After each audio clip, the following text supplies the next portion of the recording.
Good evening. Hope you're having a great week. It is Friday still. We're doing the second half of the driving for today. It's Friday, June 12th, 11:03 p.m. And I'm just about to take off and start a short little journey. This is probably going to be about a 2-hour driving video.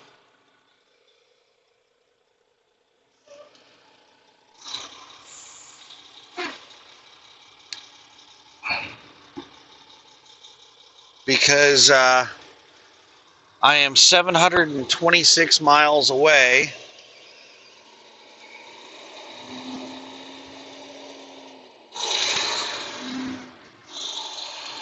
from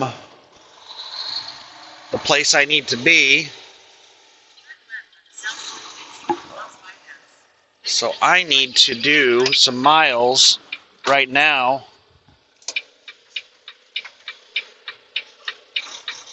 so that I can make it there in the next drive shift.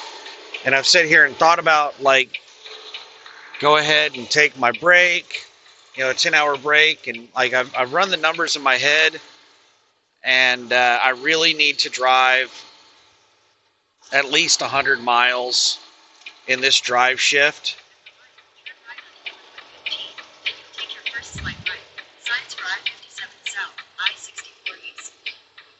I need to do at least, dude,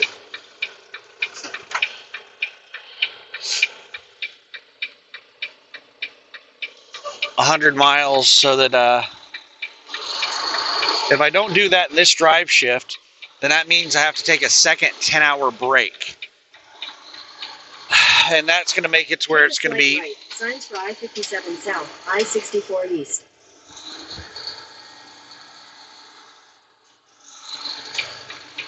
Very difficult.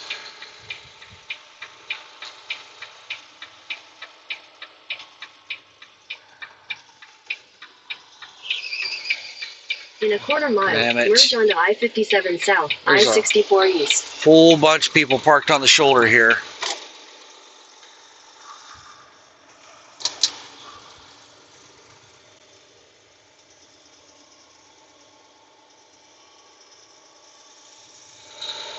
It just makes it dangerous for everybody.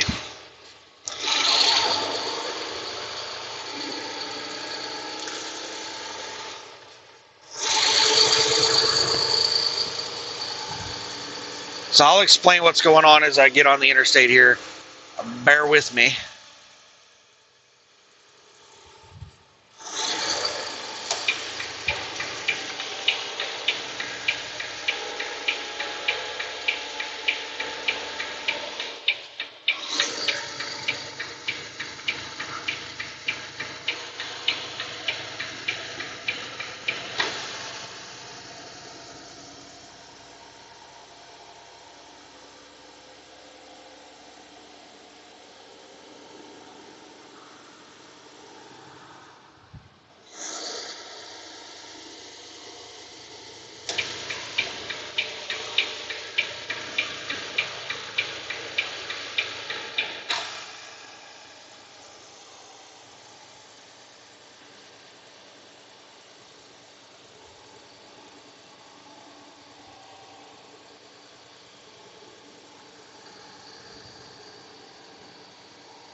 So I delivered the load today.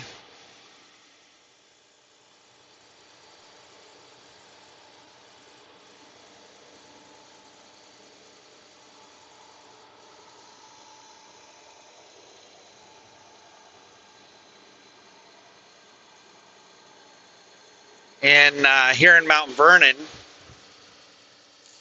And my expectation was that they were just going to tell me where to go, like what direction to head for my next load, like where's my next load going to be picking up out of. And I would just head in that direction, get close to it, and take my 34. And then I'd tell them when my 34 was up. But they've gone ahead and preloaded me for my next 2 loads. So now I'm on like a time crunch. I'm on a rush. In half a mile, use the right 2 lanes to take a slight right onto I-57 South. Signs for Memphis. I'm in a rush to, just a second here, this asshole is speeding up.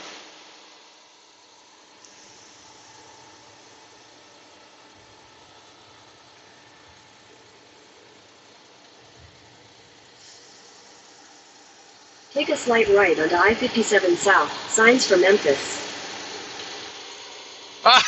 Dumbass.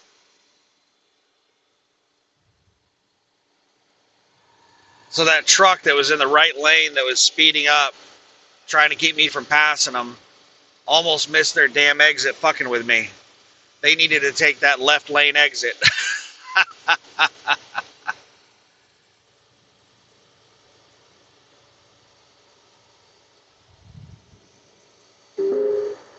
There's construction ahead.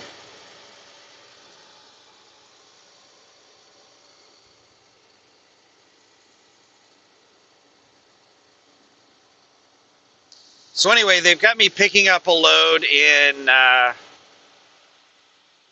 somewhere deep in the New Orleans area.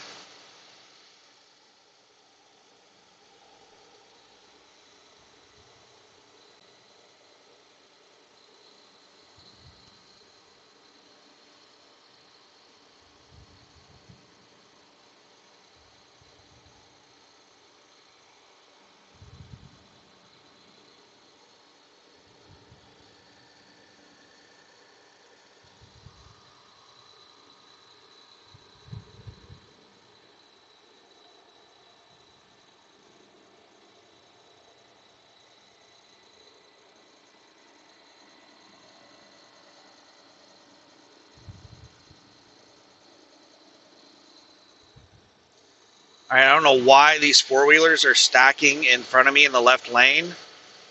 Trucks are supposed to be using the left lane.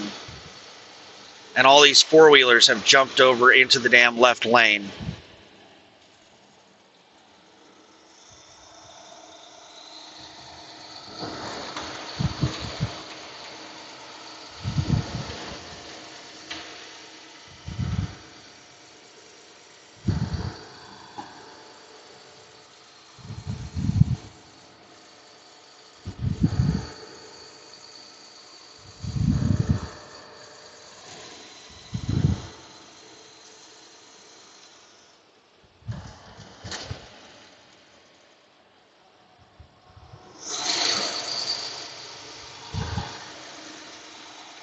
Get after it, Super Trucker.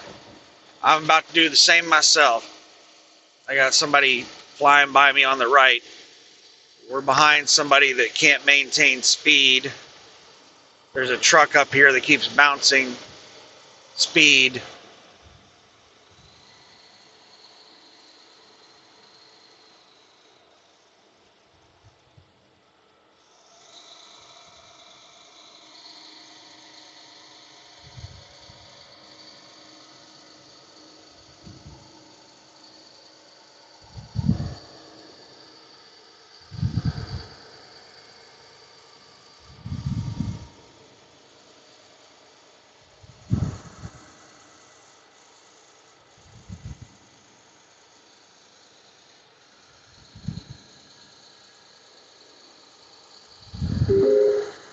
There's construction ahead.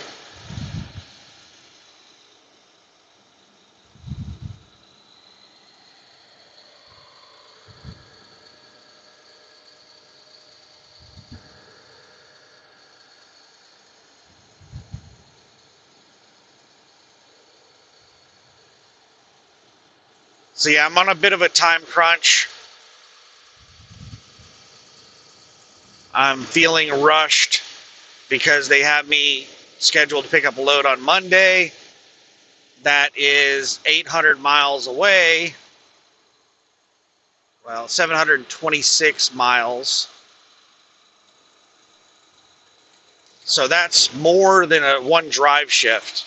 So that's a drive shift and a 10-hour break, and then another hour or two of driving.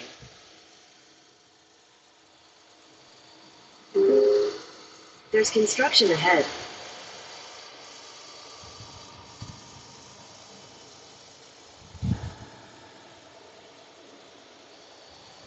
All right, I'm getting really fucking frustrated right now with all of the trucks passing on the right.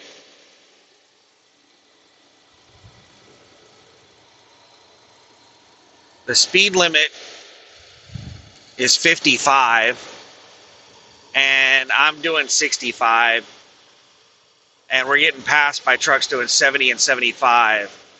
And I don't like having people alongside me in construction like this. Or fucking riding side by side. There's a line of sons of bitches passing in the right.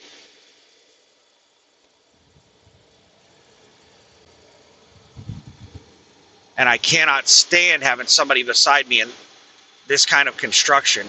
Because these are uneven lanes. They're basically driving on the shoulder. And we have ruts in the lanes and stuff like that. All kinds of things that grab your steer tires and jerk your truck around. It's hard to stay in your lane in this kind of shit. There's construction ahead. So to have somebody driving alongside me is very dangerous. Fucking idiot super truckers.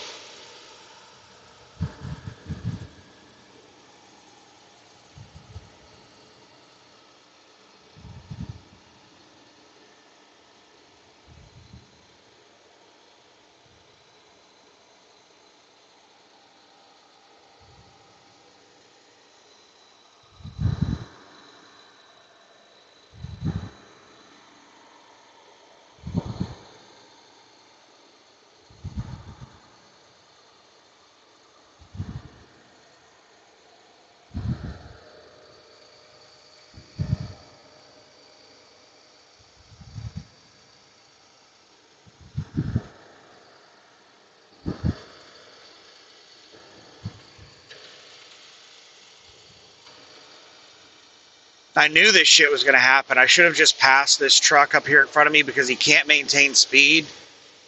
We were doing 70 a second ago. Now we're down to 60. This jackass up in front of me, now we're slowing way down. Just out of the blue, we're just slowing way the fuck down. Now we're down to like 55.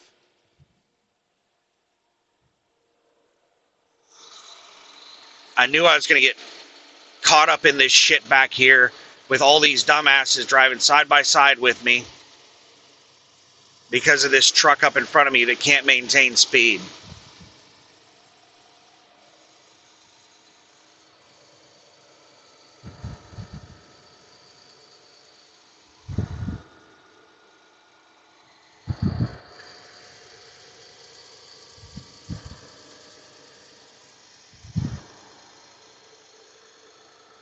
This pisses me off so much. I don't think these idiots realize how dangerous it is to be driving side by side in this type of fucked up construction road.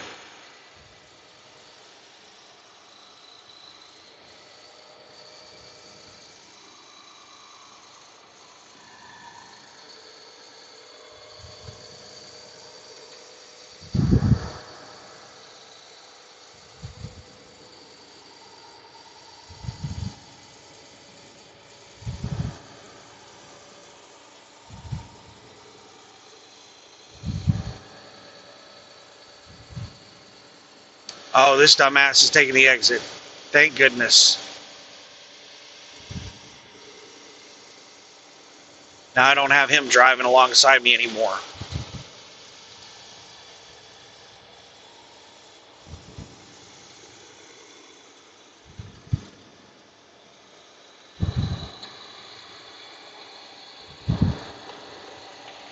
That must have been Ina. The Ina Loves, like 10 miles south of Mount Vernon. Why in the fuck did this car just pass me on the right and then cut me off? Why in the fuck did that car just do that? I'm tired of this shit. I'm going out and I'm passing this truck up here. I'm tired of these fucking four-wheelers.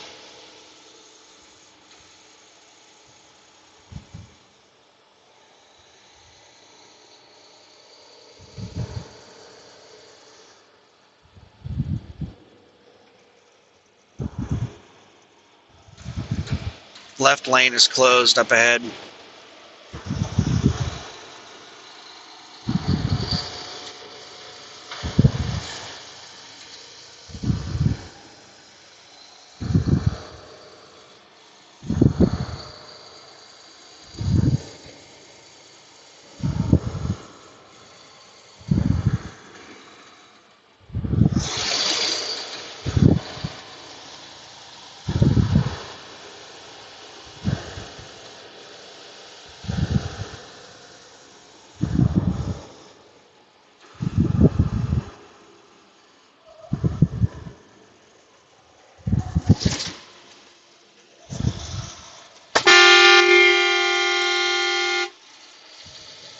Stupid fucking idiots. Not paying any damn attention to what they're doing. Almost got into an accident in front of me.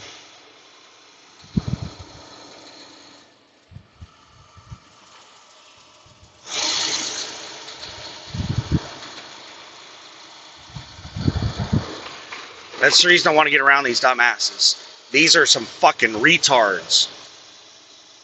They're going to get into an accident. I don't want to get involved in it.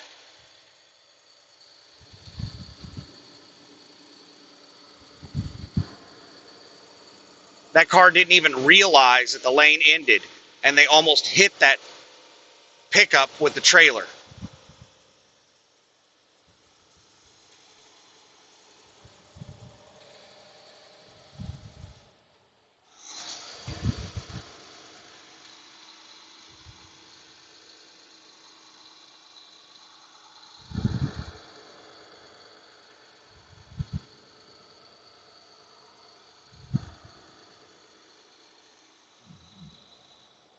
Bear with me. When we get, there's a long section of construction, then there's a break, and then there's another long section of construction.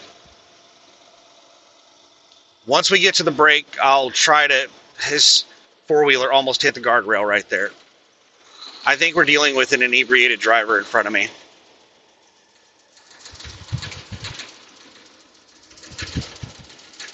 Inebriated drivers really struggle with flashing lights and stuff like that.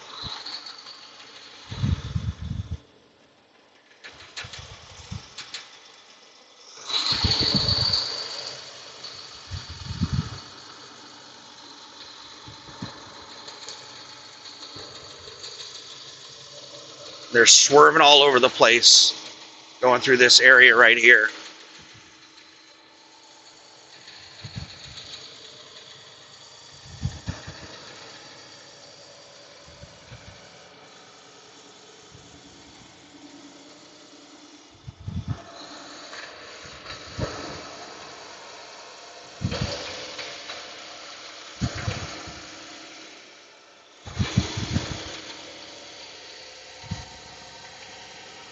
All right, we're out of the single lane.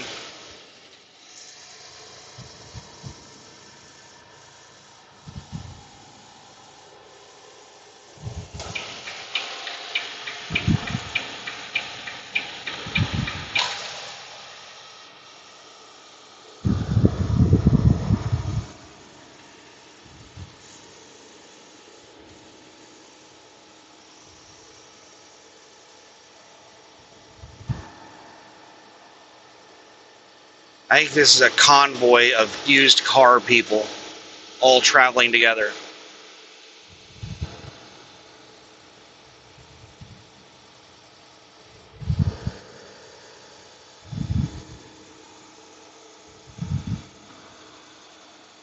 I just want to get around these dumbasses. This jackass right here is trying really hard not to let me around. He's speeding up a lot.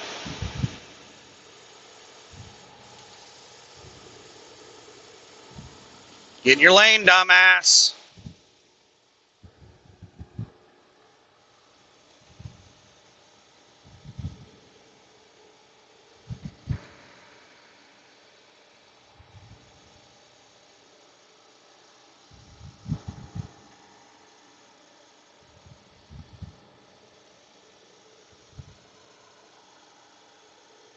And we're just going to stay in the left lane because trucks are supposed to be using the left lane.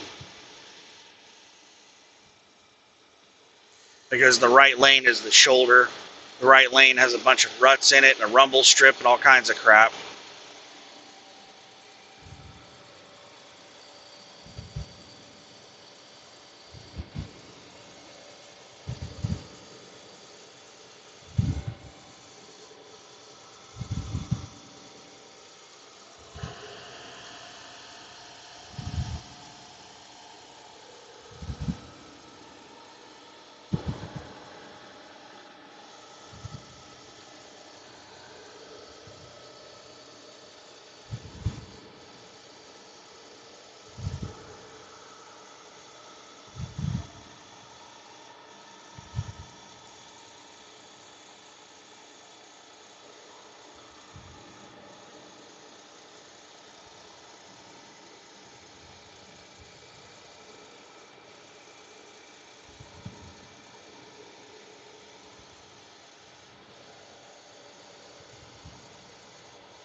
all the dumbasses that I just passed sped up, got in front of me, and slowed back down.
We have another long section of construction in the not too very long. But okay, let's go back to talking about what was going on. So I'm on a bit of I'm pressured for time right now to be able to do a 34 before I have to pick this load up Monday morning. I'm a little pissed off about that because like I'm not getting very much time off and I don't like it. I cannot fucking, I'm getting pissed off just thinking about this. This is the standard bullshit that dispatchers do to company drivers. This is one of the reasons I'm not a company driver, is so that I don't have to deal with this kind of bullshit. Where they've got you loaded up with so much work to do before and after your 34 that they're forcing you to basically work on your 34. I'm going to have to position the truck in a way so that I can get loaded while I'm still on my 34. That's like the way that they've got this all planned. But I'm not fucking doing that because the carbon plant doesn't have any cell signal. I'm not going to spend my 34 at the carbon plant out in the middle of fucking nowhere without cell signal, no internet, just sitting here staring at a wall for a day and a half. So I will drive over there when my 34 is up. And everything's probably going to be running behind schedule for them. Because right now, let me just do the schedule in my head real quick.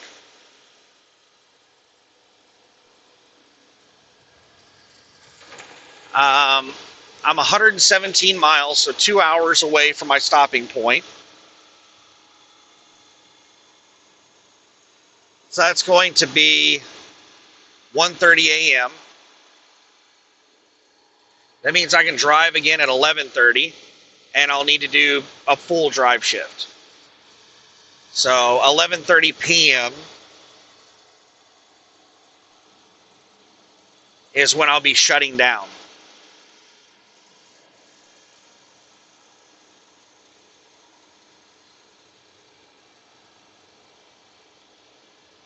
So that means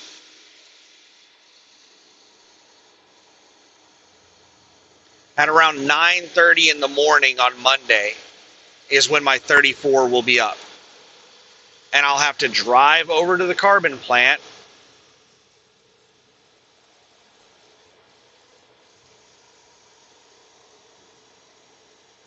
and check in to get loaded.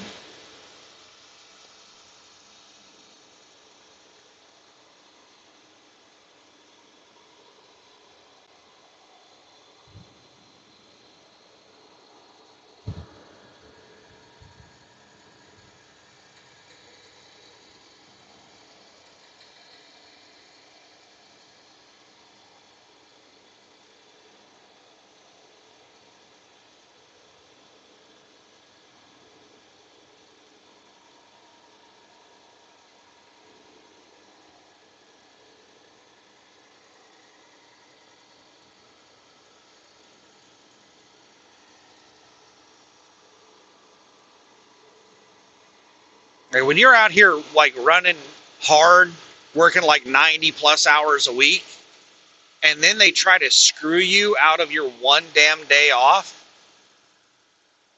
that really, really pisses me off. Like, I want to run hard, but I want to have my damn time off.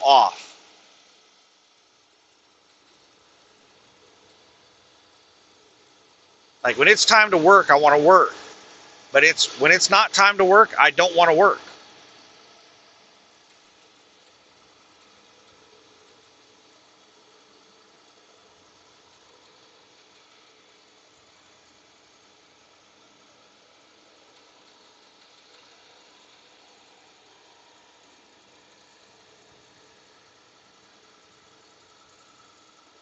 I don't know what's going on with this four-wheeler next to me. This four-wheeler to the left of me keeps turning their brights on and off.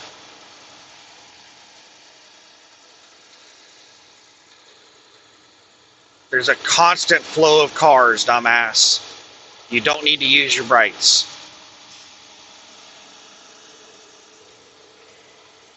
They need to stop teaching people in driving classes that they should use their brights as often as possible. That is like, and the 500 feet thing that they tell people, don't use your brights within like 500 feet of another vehicle. All of that is outdated information. Yeah, 100 fucking years ago, when there was, 1% of the cars on the road that there are today, yeah, and headlights were basically fucking candles. Yeah, awesome. That information was accurate back then. But now people have stadium lights on the front of their cars. 500 feet is not far enough. If you can see their headlights, then it's blinding if they have their high beams on. I don't care how far. They can be 10 miles away. If somebody has their high beams on 10 miles away, it's blinding if they have modern headlights. 500 feet, they shouldn't be teaching that stupid crap anymore. And then telling people that they should turn their high beams on as often as they possibly can, that's also really stupid. With the amount of traffic on roadways today, most people are never in a situation where they should be using their high beams. High beams are for rural areas or areas where there's little or no traffic.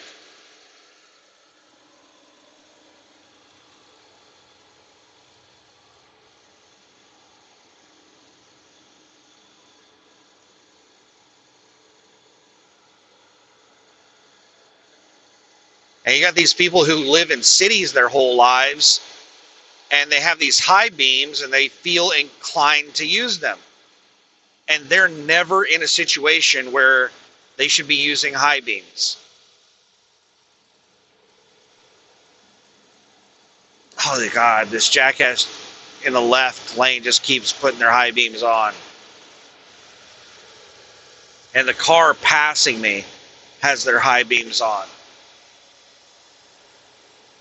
3 miles road work. So we're about to go into the second section of road work.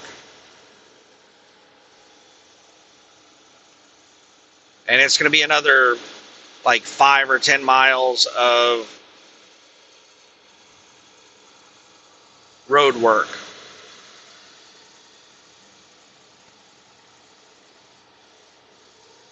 I wish this person behind me would pass me or turn their brights off or something. Because I'm having to hold my damn hand over the mirror to be able to see.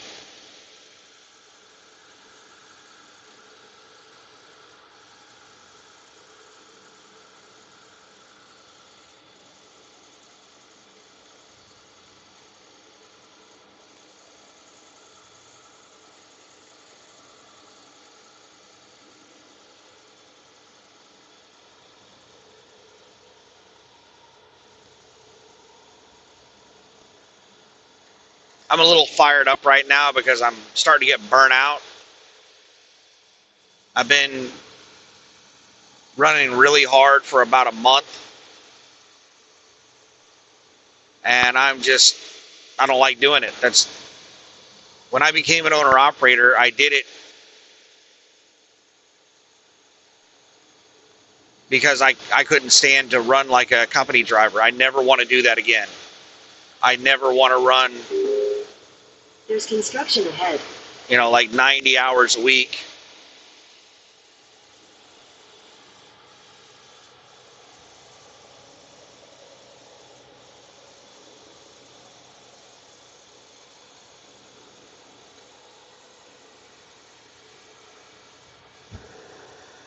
I can't see shit right now. This jackass alongside me with their damn high beams on.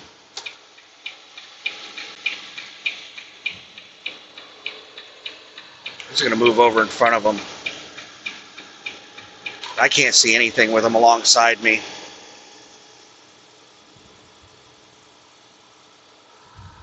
Now they moved over to the right side.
I think I got them to turn their high beams off.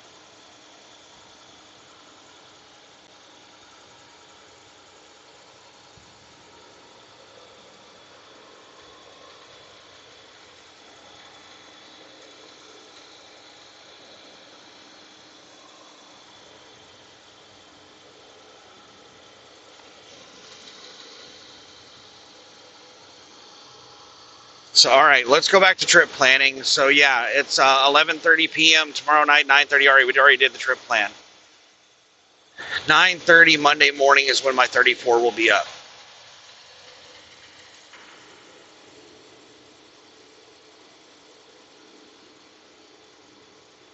I need to find a spot to park pretty close to the carbon plant. The carbon plant is out in the sticks. It's out in the middle of nowhere. Left lane closed ahead, 4 miles ahead.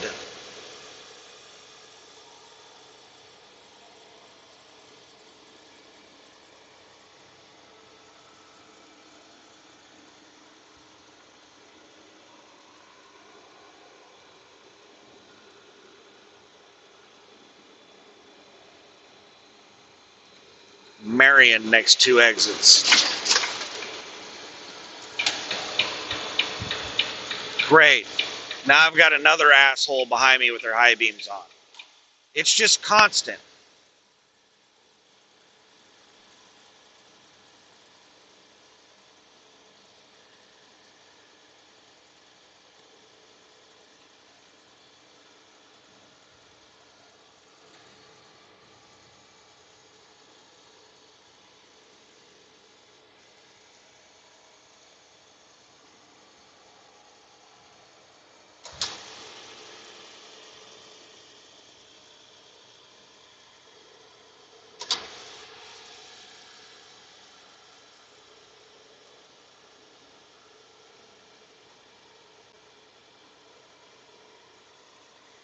Person's just driving down the interstate at 100 miles an hour with their high beams on.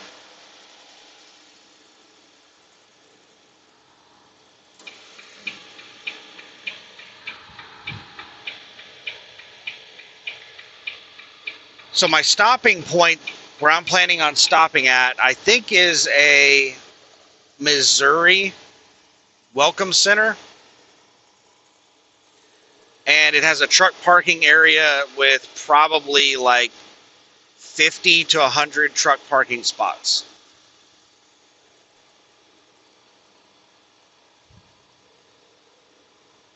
I'm hoping there's going to be a spot. That's one of the most frustrating things about driving these trucks is trying to find a spot to park for your 30-minute break and your 10-hour break and all your breaks that you have to take. That's one of the most frustrating things about driving these trucks. Like, there are times of the day where it's just nearly impossible to find parking.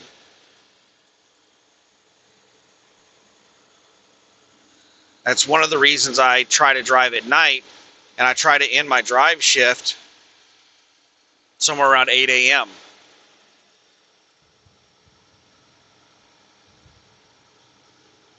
All right, we're hitting the construction in 1 mile.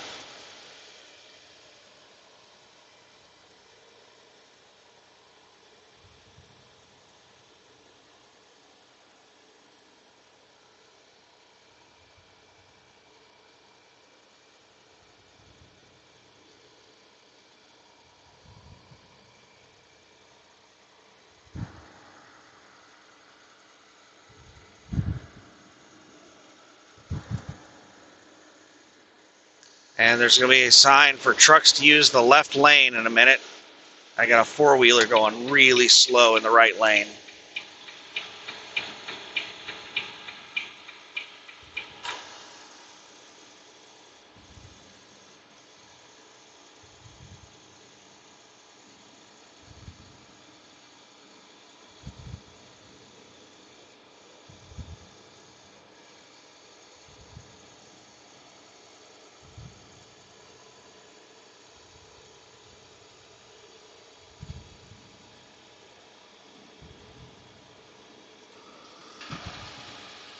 This might not be the construction. This might be another construction area. We might not have hit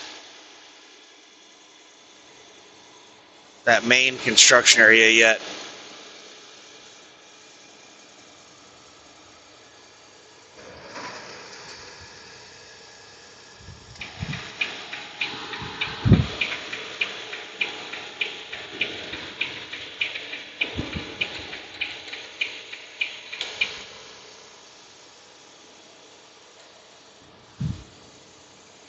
So after I delivered the load in Mount Vernon,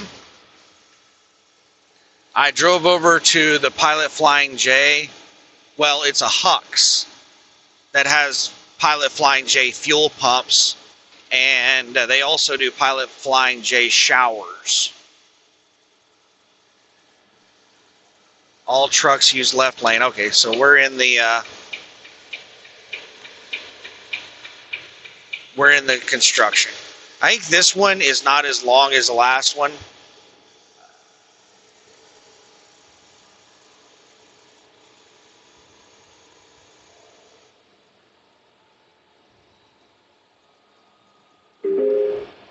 There's construction ahead. So there was there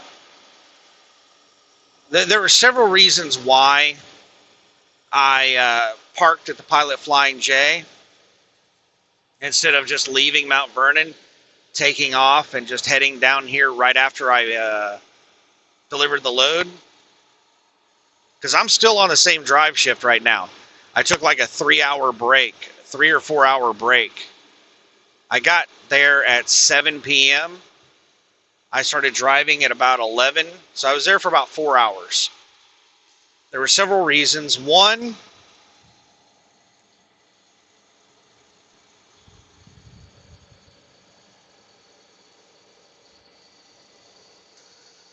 reason I went to the Pilot Flying J was to top off fuel. Another reason was because there was a Walmart right next door, like adjacent parking lot. You don't have to walk across the street or anything. So I wanted to restock some groceries.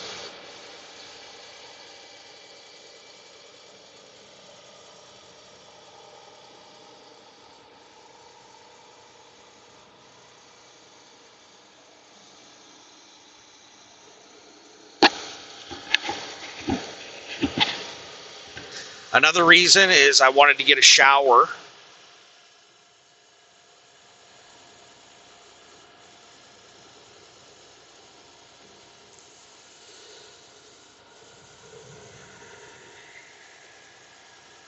And another reason is because there was an accident. Well, there was construction, which caused a lot of traffic, like a traffic jam on 55 or 57. We're on 57 right now, 57 southbound. All the construction was causing a bit of a traffic jam on the southbound side. And then on top of that, there was an accident in the median where a truck like rolled over. I couldn't really tell what in the hell it was, but there was like a 5 or 10 mile backup, like stop and go traffic for like 5 or 10 miles. And I didn't want to go sit in that parking lot. So that's another reason that I decided to sit there. And another reason was to watch the football game, World Cup. The United States played their first game against Paraguay, and Walmart was only open until 11, and the game was probably not going to be over until close to 11. So I needed to go to Walmart as soon as I got out of the shower. I had to wait like 30 minutes for a shower. And then I went to Walmart right after I got out of the shower.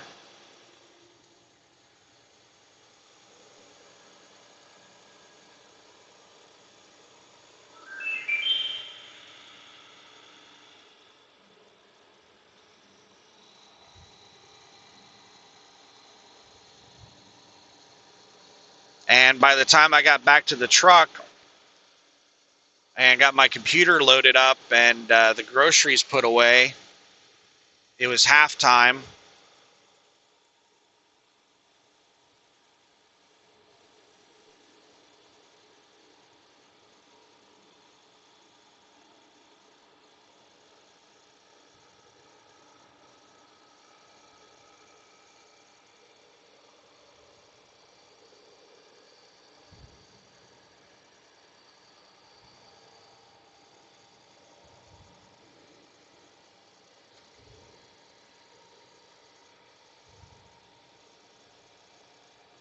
So I only got to watch the second half, and spoiler, I'm going to tell you the score. If you don't want to hear the score, then you might want to skip the next couple of minutes of the video or something.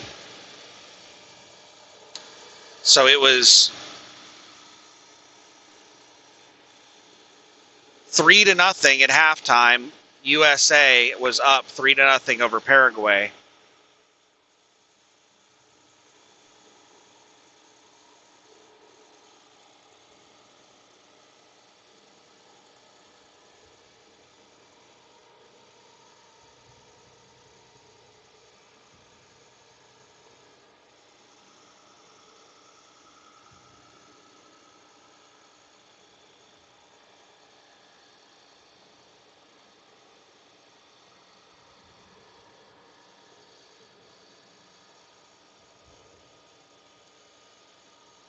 And I watched the second half, and Paraguay, they scored one goal in the second half, and then in the last seconds, the last couple of seconds of the game, the United States scored a fourth goal. And I think that set the record for the most goals ever scored by the United States in a World Cup event. Well, not in a World Cup event, but in a World Cup. Because you have World Cup events, like qualifying events, just to qualify for the World Cup. All right, looks like the left lane is closing. We're going down to single lane.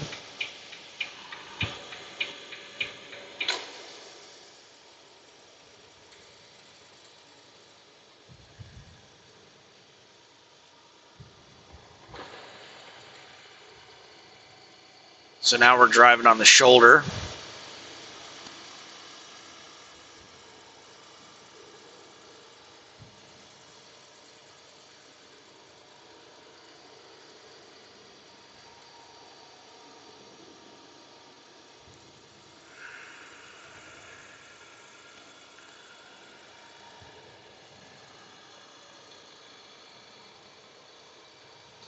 So Team USA looks pretty good at the World Cup, but Team USA is one of the top international teams. They're consistently one of the top international teams. And Paraguay, their opponent, is not a very good international team. So it was expected that the USA would win that game. And even though the United States is one of the top international teams, they consistently qualify for the World Cup. All right, that's the end of the work zone. There's a huge difference between the very top teams and like the top teams. Like Team USA is probably, I don't know, if I had to guess, they're like number 15 in the world, if I had to guess, as far as international teams go. That's roughly where they're usually at, is around like number 15 or 20 in the world, somewhere in that area. There's a huge difference between that and like the really elite teams like Brazil, Germany, France. Like the top 5 teams, there's a massive difference between like the top 5 teams and the 15th ranked team. It's a huge gap. So I don't think anyone gives the United States much of a chance of winning the World Cup. I mean, it's always possible.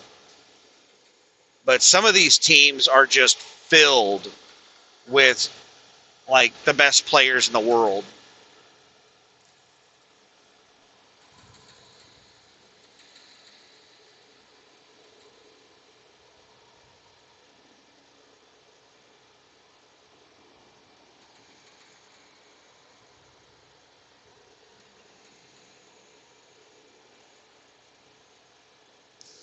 Brazil is usually one of the teams that is just loaded.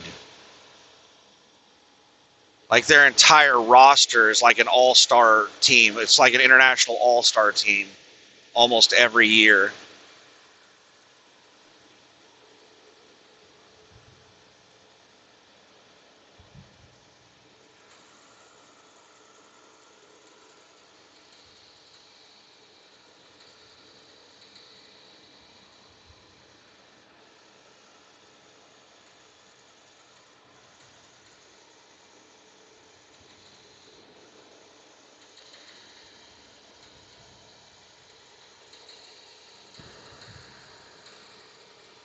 And it's a big deal if the United States has a single person on their team that plays in like a big European league. Most U.S. players play for like MLS, Major League Soccer in the United States, which is not a very good football league, or like lower tier European leagues.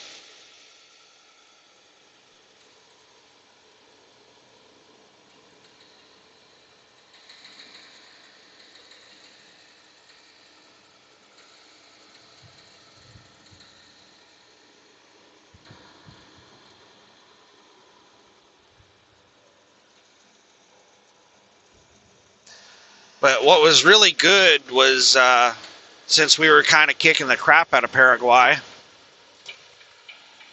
I'm going to speed up and get around this truck. I don't like riding this close behind somebody. It allowed us to bench some of our best players.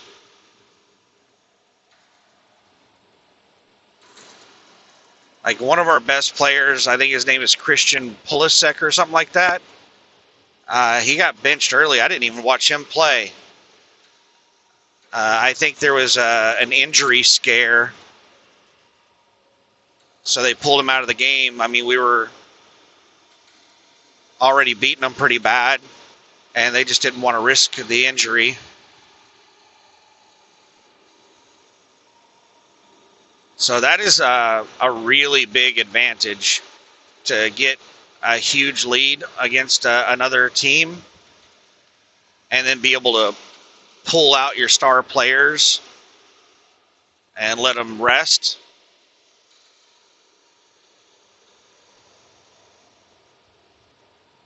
Because over the course of the World Cup, they're going to be playing a lot of games.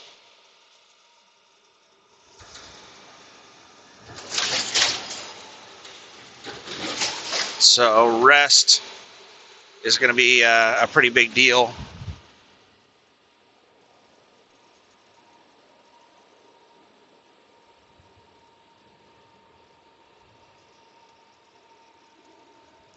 Right lane closed, 2.5 miles ahead.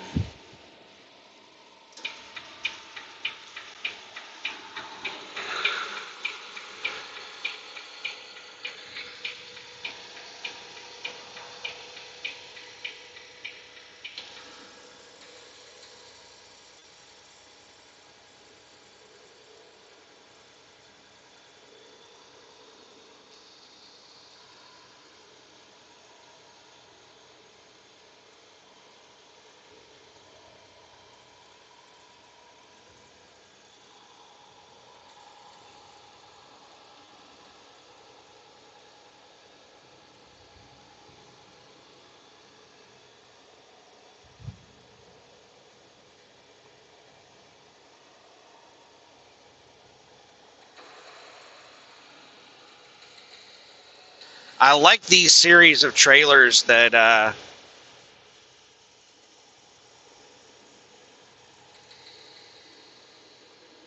TSD has. They have tons of lights on them. And I can actually see the damn lights while I'm driving. All the other trailers that they have, I can't see the lights while I'm driving.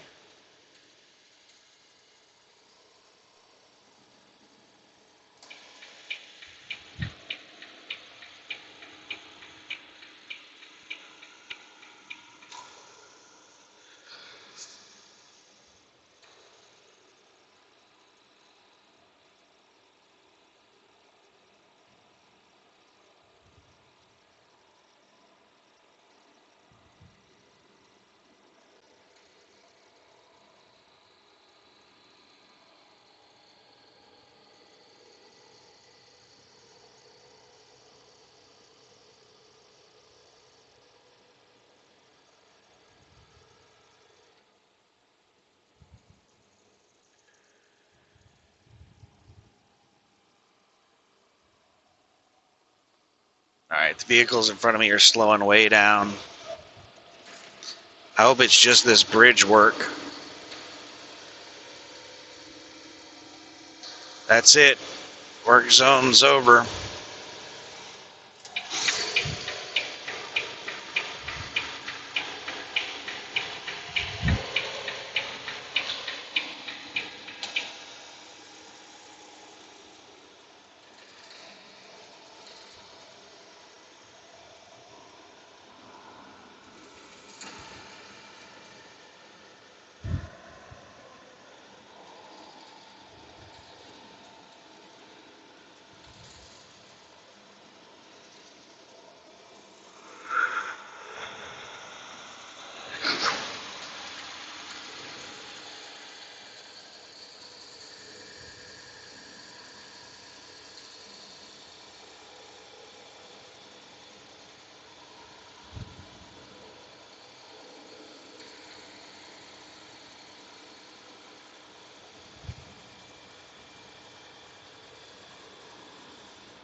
Something really weird that I saw is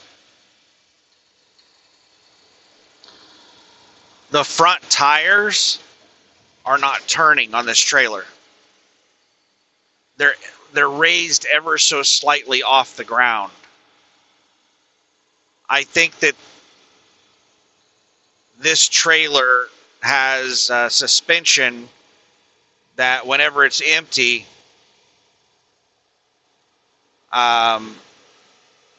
the front set of tires are raised off the ground to reduce friction and increase fuel mileage.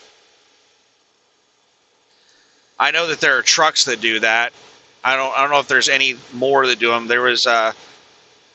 They started doing that in trucks where if the truck detected that you were really light, it would deflate the airbags on your tag axle.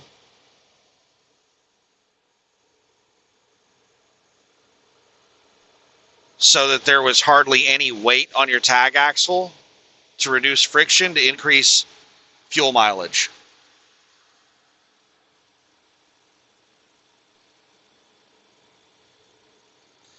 I remember somebody got a ticket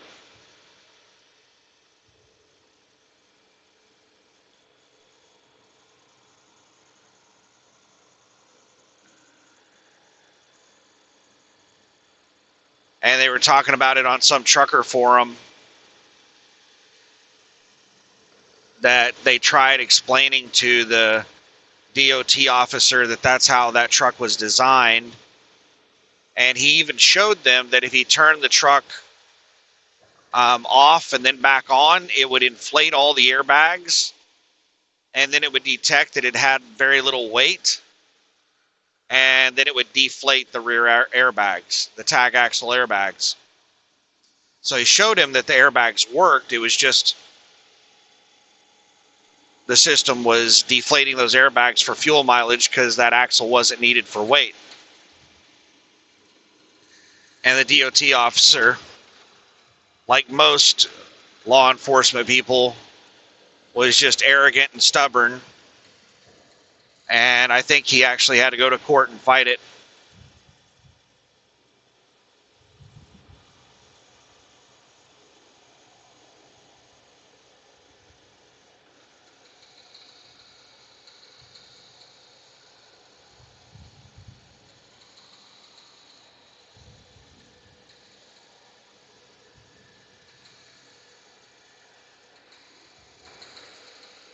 Stupid, ignorant, arrogant, and stubborn.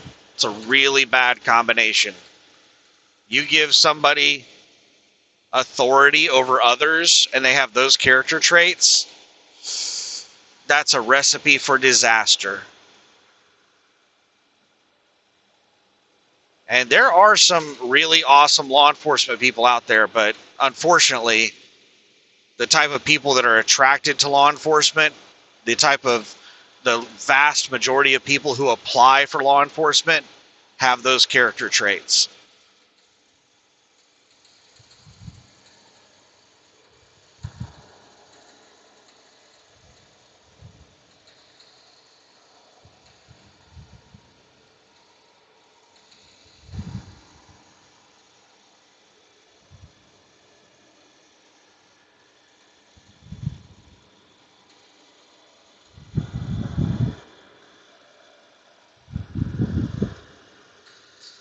"74 miles, and I am tired. I'm looking forward to getting parked and passing out.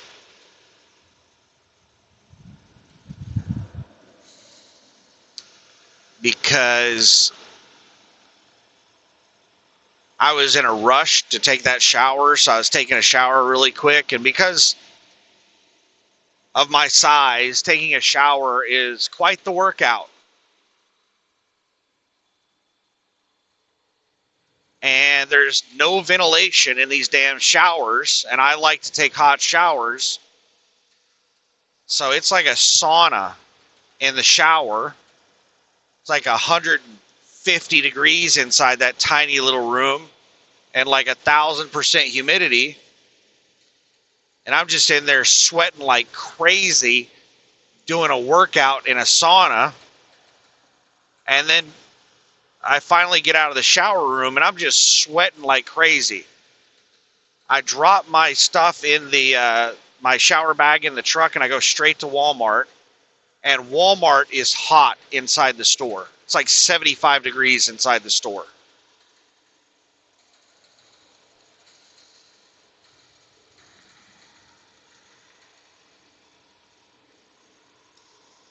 So I'm sweating like crazy in Walmart, running all over the store. I don't grocery shop, so I don't know where shit is at in the store. Because, like, I've probably gone to a grocery store maybe 5 times in the last 10 years. I do grocery delivery. So I'm walking up and down the aisles trying to find shit, trying to remember what all I wanted to buy, and trying to hurry up and get it done so I can get back there fast enough to watch the game. So I'm sweating like crazy in Walmart. And then they don't have any checkout registers where somebody checks you out. It's all self-checkout. So I'm in there trying to do self-checkout, and I don't have anywhere to put my groceries. Like, I have an entire basket full of groceries. What in the shit am I supposed to do with this? Like, what's the procedure in self-checkout? I need a second basket to load all this shit into as I'm running it through the scanner. But there's no baskets anywhere around. There's no shelf to put it all on. So I'm having to, like, take stuff out, run it through the register, to scan it in, and then put it right back in the cart and try to remember everything I've scanned in. And it's a pain in the ass. It takes me forever. I don't know how to scan in produce. So, like, I had to ask the person to come over and help me several times. And then when I went to pay, it wouldn't accept my credit card, my debit card. And she was like, oh, it's messed up. I have to restart it when it does this. So I had to sit there and wait for her to restart it. She went and got me paper towels because I was sweating so bad. And she said, here's some paper towels. I see you're sweating really bad. My son has the same problem. I'm sitting there thinking, I'm not retarded. Like, I don't have a problem. Like, I don't sweat like this all the time. I'm just like, I just basically did a workout and it's hot in here. I haven't had a chance to cool off. But I just thanked her and wiped myself off with the paper towels. And then I had to take the cart all the way to my truck. I had to pull the cart up a little dirt hill, take it across the truck parking lot, unload all my groceries into the truck, put them into the refrigerator.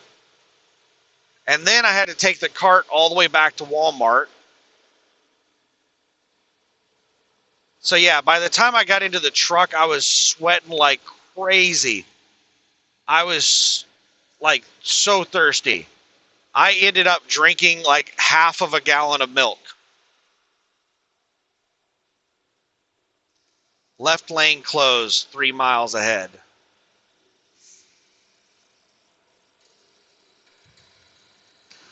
So I drank like half a gallon of milk. And I bought some deli food. I bought some, it's basically chicken breast that they put barbecue sauce on. It's not very good. Not something I would recommend ever again, but I got like 4 little packages of it. And it was like $5 a package. So I got like $20 worth of that crap. That was a bad decision. And I got potato salad, barbecue beans. But all I ended up eating was one thing of the one small package of baked beans and one small package of the cut up chicken breast with barbecue sauce on it.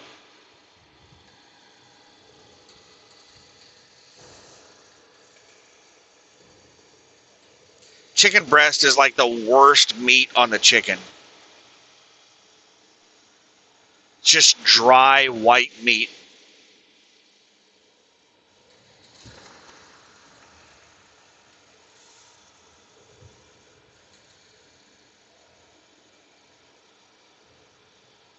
Left lane closed in 1 mile. Might have been half mile. I could barely read the sign.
Ooh, that's a narrow ass bridge. Concrete barriers on both sides. End of construction.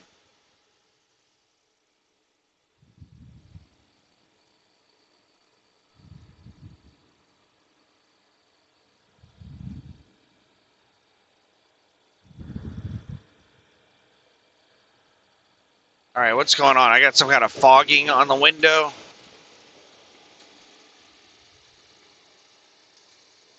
It looks like condensation because I was able to wipe it off with the wipers.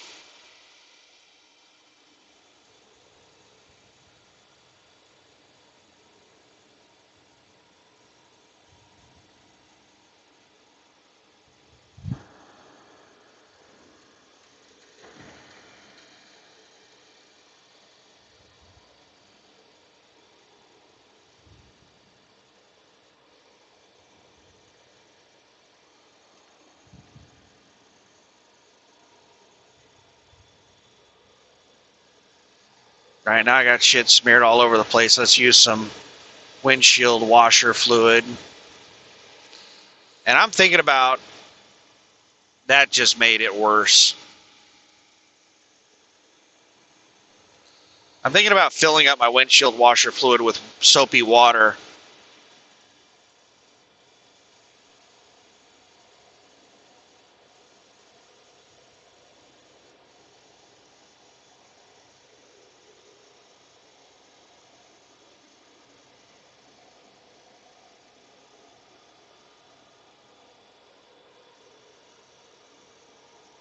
But I'll have to remember to drain it and fill it up with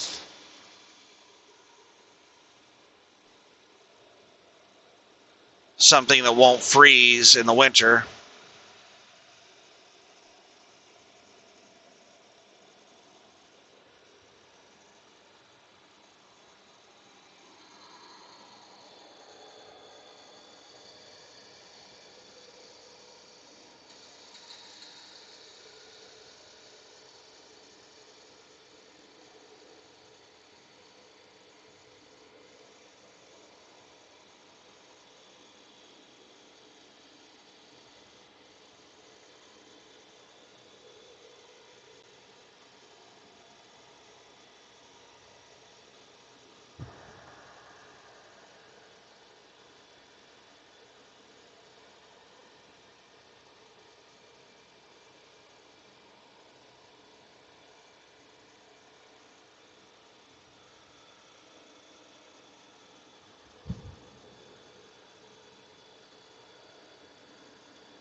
61 miles to go.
Smooth sailing now.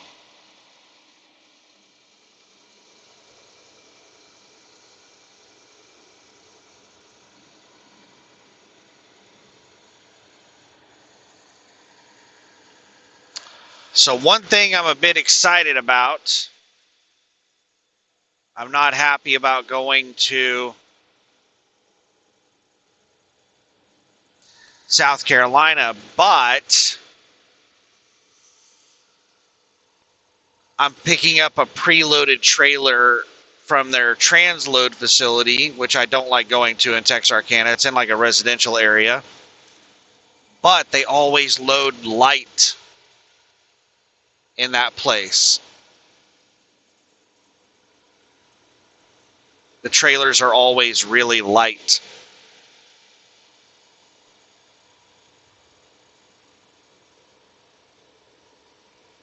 They're usually like 30,000 pounds, which that's heavy for me normally.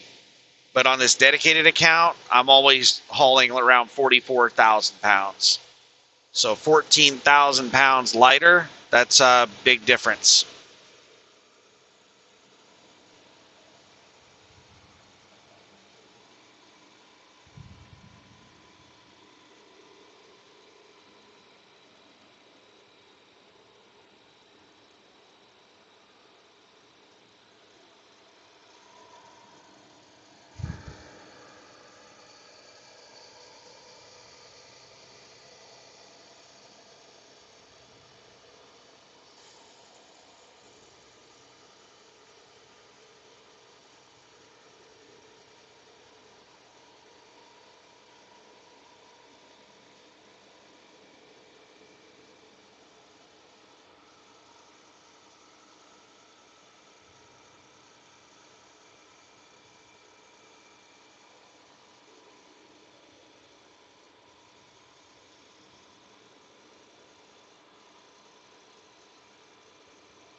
54 miles. Yeah, I'm not as tired right now as I was right before I started driving. Right before I started driving, oh my goodness. It was nice and cold in here. It's like the perfect temperature. And I had just finished eating. I was sitting there relaxed watching, the United States win their first game in the World Cup. I I was happy about going shopping at Walmart. I was excited about like all the food that I had. I was like, I can't. When I go to the grocery store and I order a whole bunch of food and I get a bunch of new stuff, like I want to try it all. I'm looking forward to like trying everything out. Like I got sandwich material. I got like 2 pounds of Black Forest ham, lettuce, tomato, onion, Miracle Whip, a loaf of bread. I got like several bags of chips. So I'm going to be feasting on some sandwiches. I know for some people that sounds terrible. It's like, oh my God, sandwiches. But oh my goodness, I love sandwiches. Like a sandwich with lettuce, tomato, onion, Miracle Whip. Getting a lot of condensation on the window.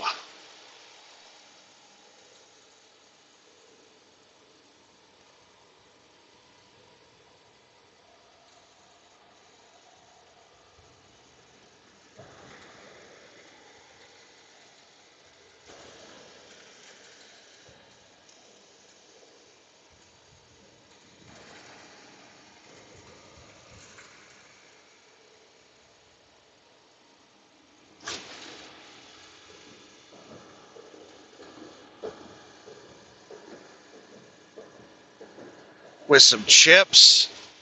Oh my goodness, that sounds so good. And milk, I love milk so much.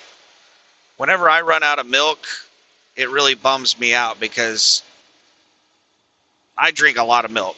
Milk is,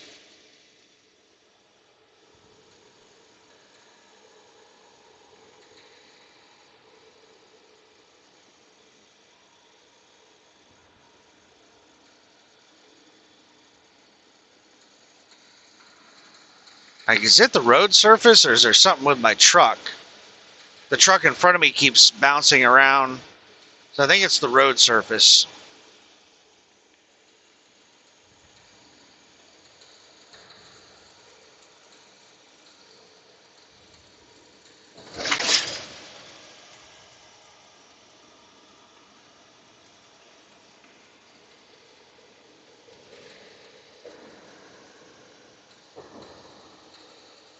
Man, the humidity must be like 100%.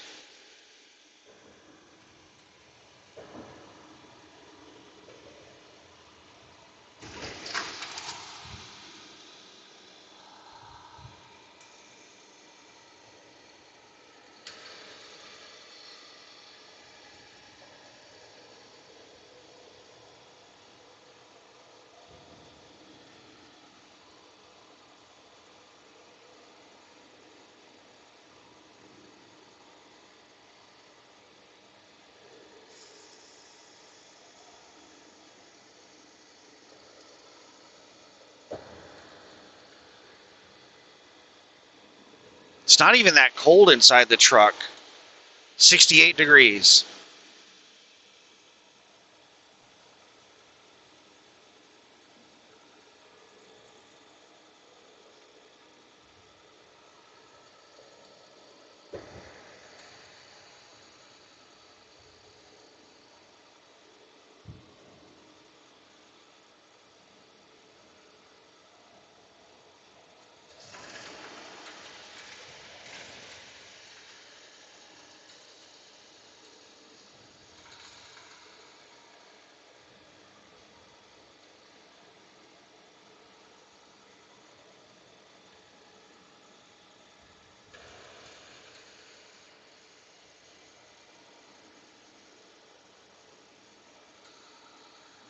Now it's drying up.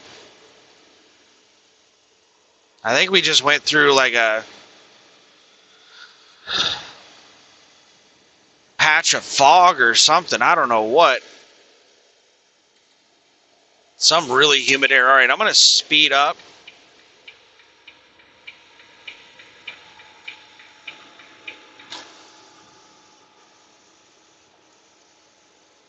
Great.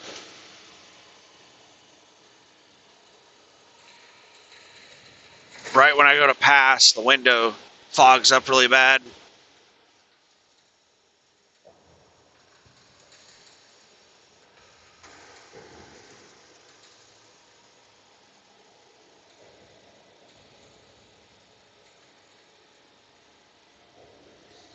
Maybe it was clearing up. Maybe the window was clearing up because I got close to that truck, and that truck engine, like the heat from that truck, was drying the air. What the fuck, man? Did this asshole speed up? I sped up to 75 to get around them faster, and they're just sitting alongside me.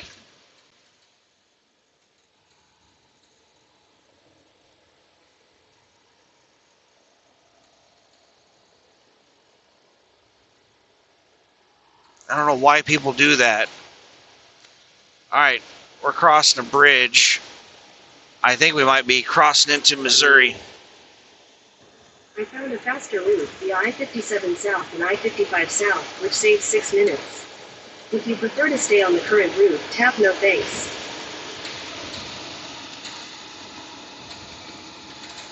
Welcome to Missouri.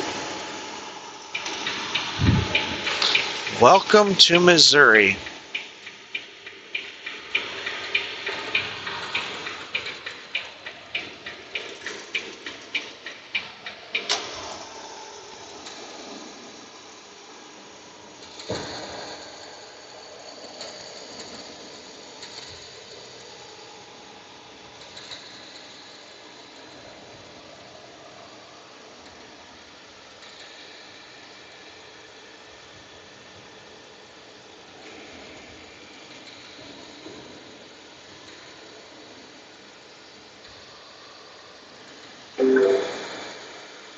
I found a faster route, the I-57 South and I-55 South, which saves 6 minutes. If you prefer to stay on the current route, tap no thanks.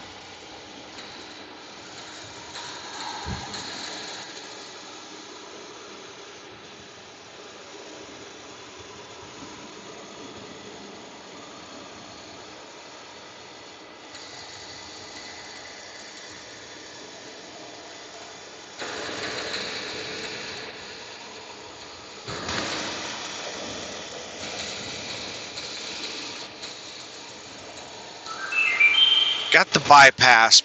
Must mean they're closed. I'm running the defrost on the window, and it's blowing cold air. I expected that it was going to cause even more condensation on the window, and it would give me enough condensation that I could run the wipers. But I guess we got out of that wet air.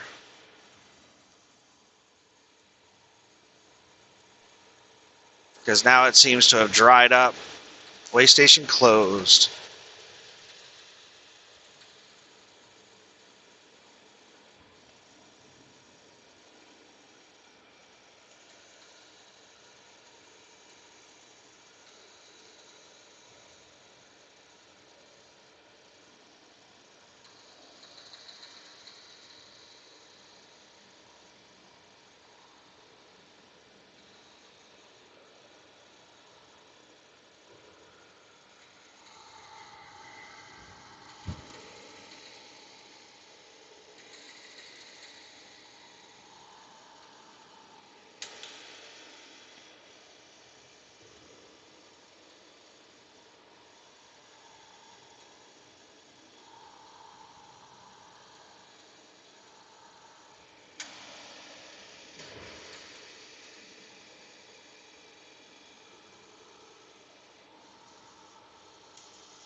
I need to check the filter for the blower.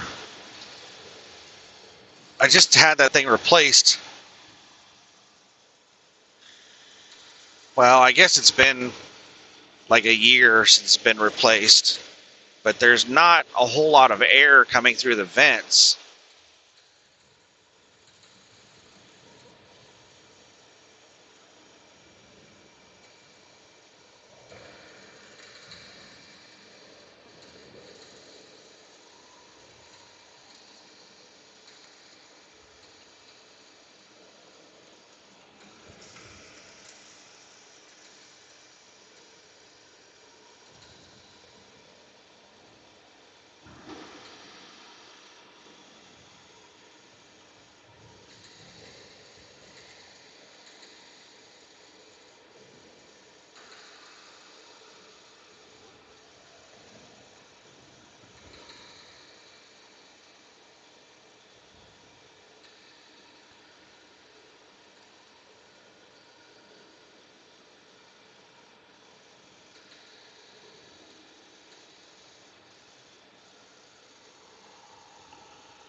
$37 miles. I'm not anywhere near as tired anymore, but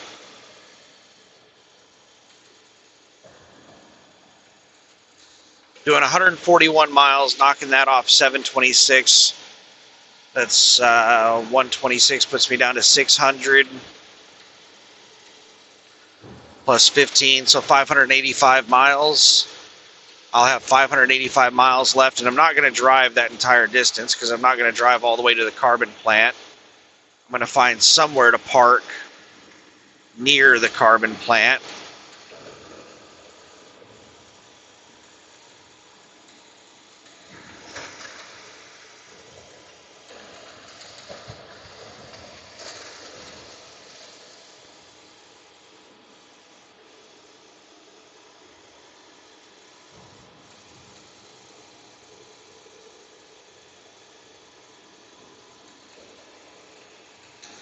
Boomland, exit now.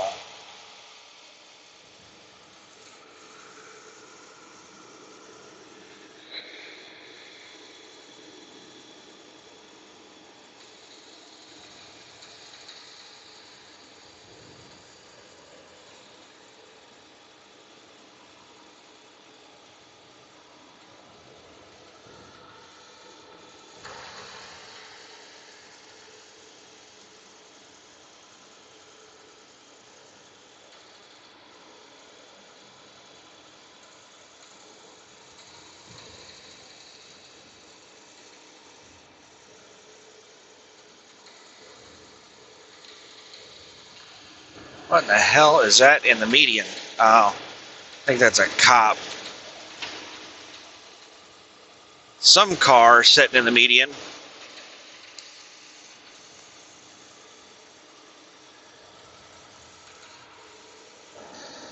So we've almost hit the 1 month on this contract.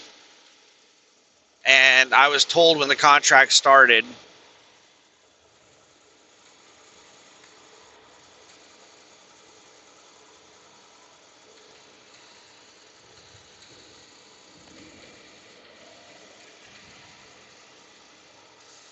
that it lasts somewhere in the ballpark of 2 to 3 months.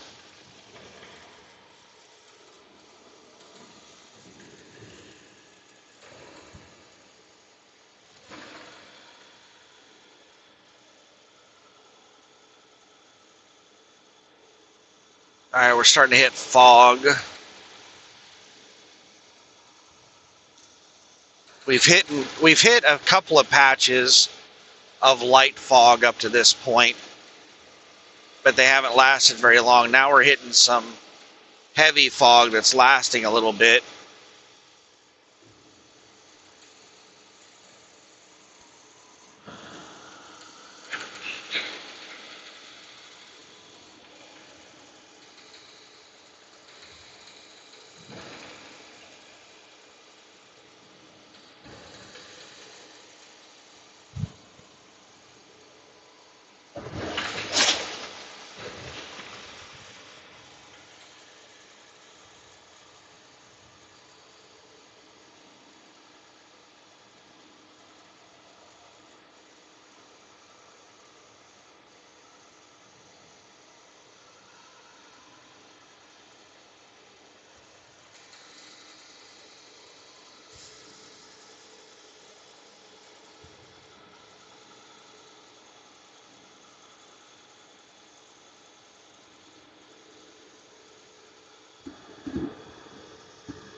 What we got going on up here? Somebody on the shoulder?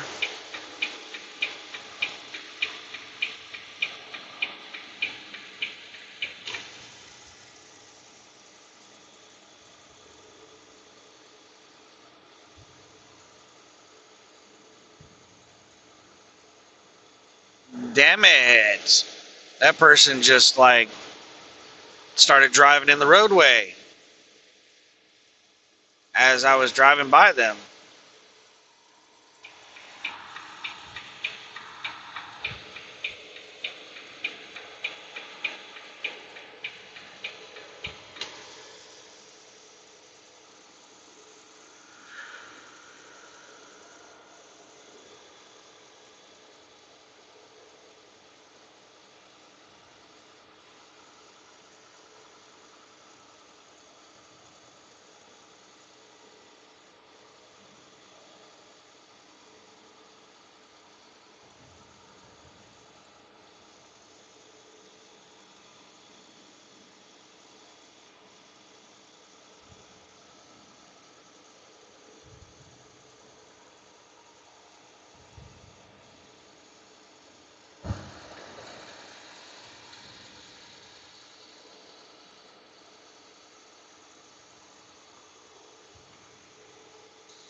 Window is condensating again. That's just what I need, is low visibility right when I start to pass these trucks.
So while I was, when I went in there to get a shower,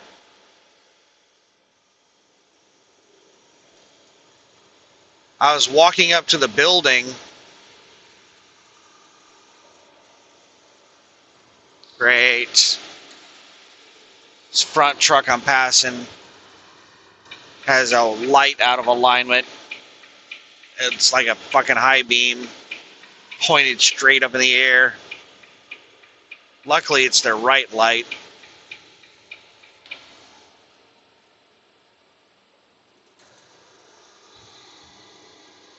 In 2 miles, take exit 1A for I-55 South toward Memphis.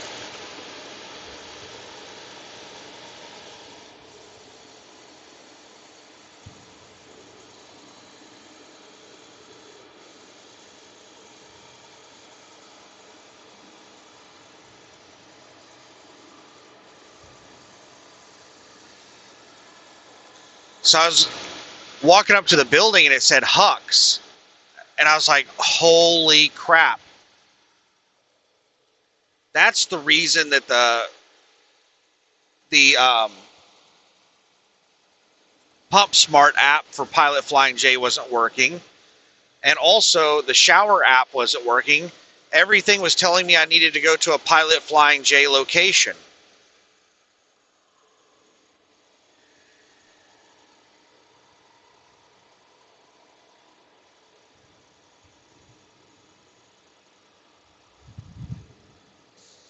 I was like, crap, I fueled up at the wrong place.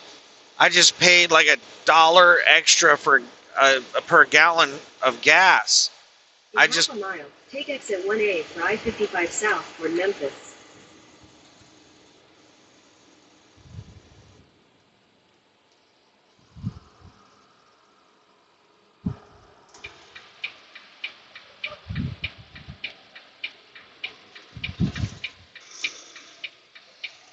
Take exit 1A.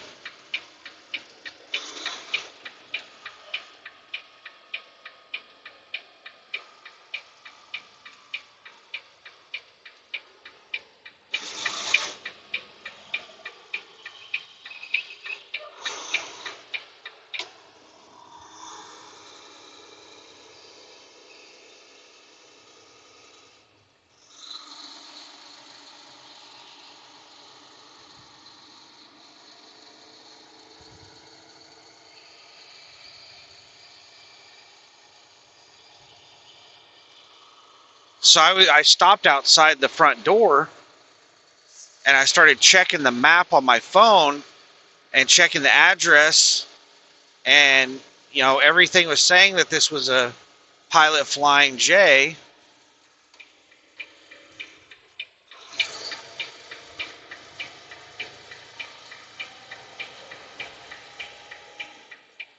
I just got off of Interstate 57 onto 55.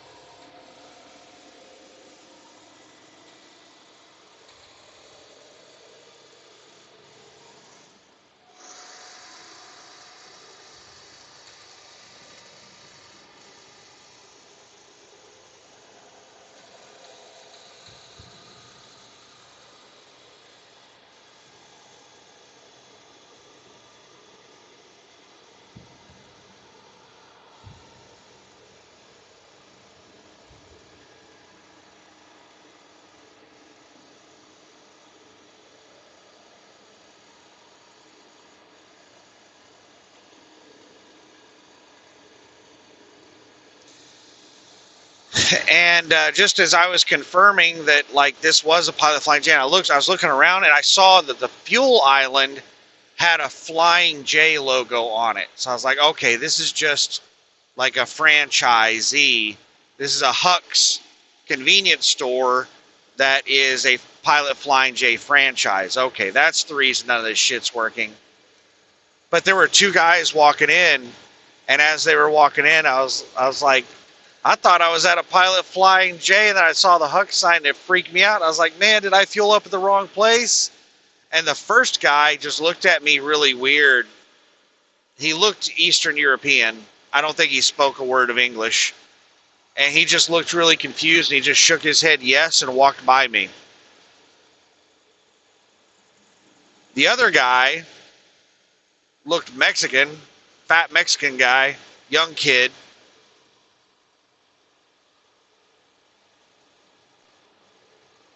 And, well, young to me.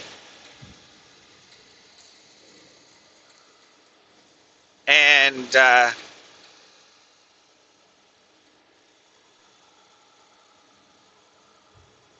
he started talking to me, and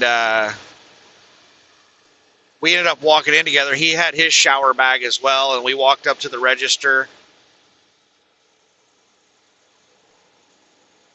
And we sat there talking to each other while we were waiting in line at the register.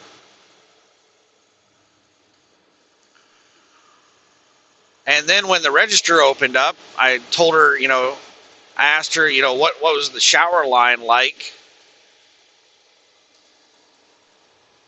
And she had to call the shower cleaner person and ask him.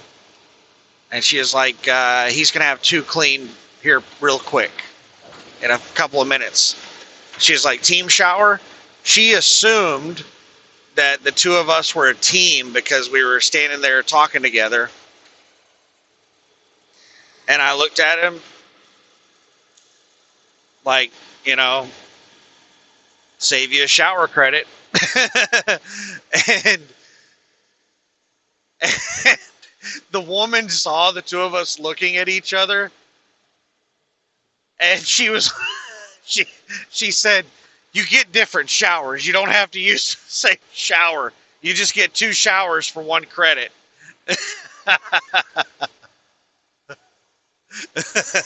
And we started laughing and joking about it, and we were like, yeah, we'll do a team shower. So yeah, she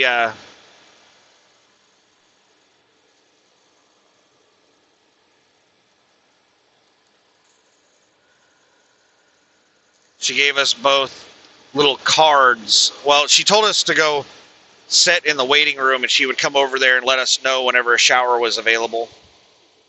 So we went over there and sat down, and then she came over there and handed us a couple of cards with our shower numbers on them and a door key, a door code.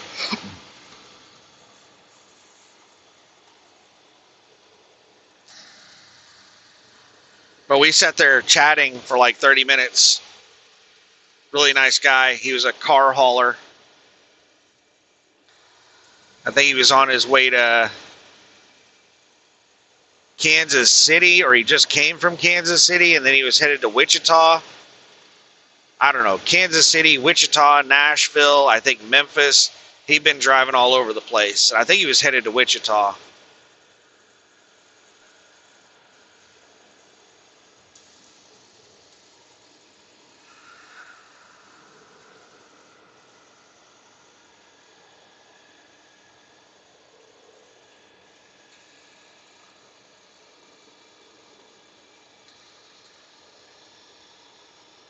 Yeah, we chatted it up until our showers were ready, and then we went our separate ways.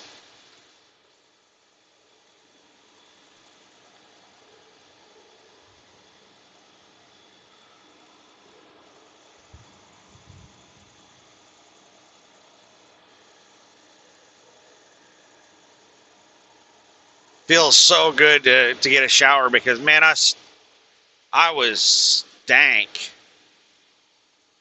When you get so bad you can smell yourself, like, that's bad. I was ripe. I smelled like foot and wet dog.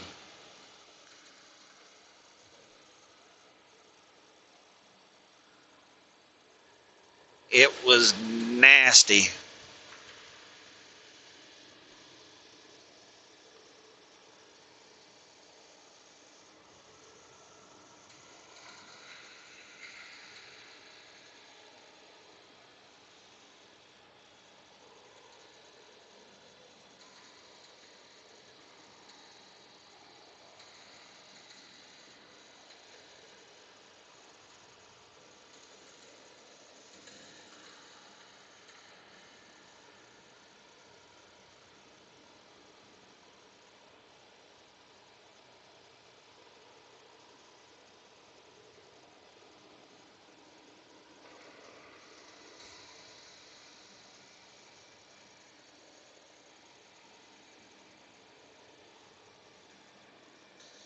15 miles.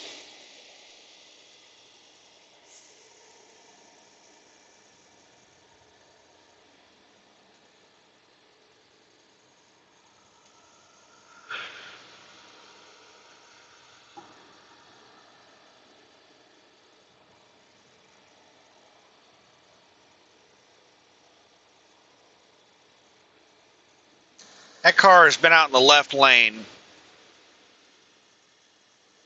behind me for a half a mile or more. And then after it passes me, it has to immediately get over into the right lane in between me and a vehicle I'm catching up with.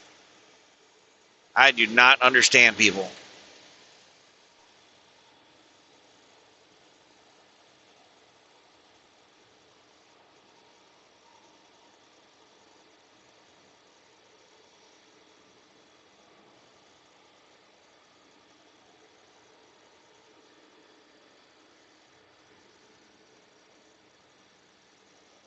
Man, I am fighting the hell out of the steering right now.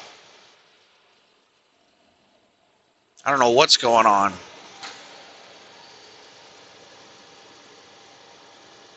I don't know if there's bad ruts in the road or if there's wind. I'm not sure what in the hell is going on.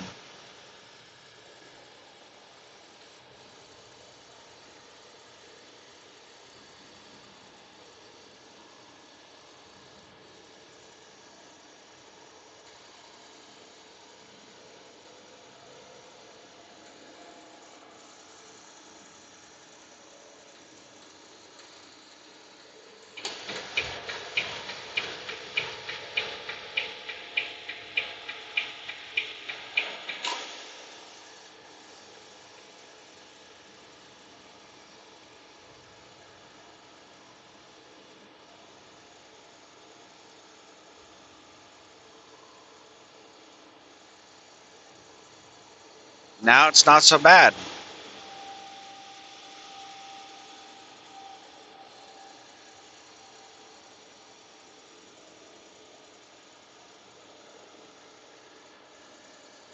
Oh.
All right, 11 miles to go.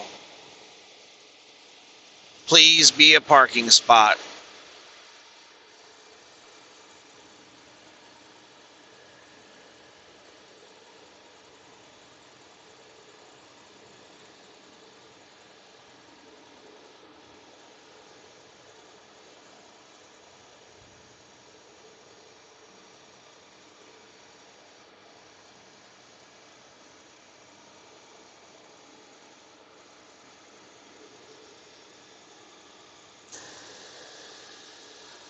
This parking spot, the way it's designed, is you drive down the middle of it, and it has pull-through spots on both sides.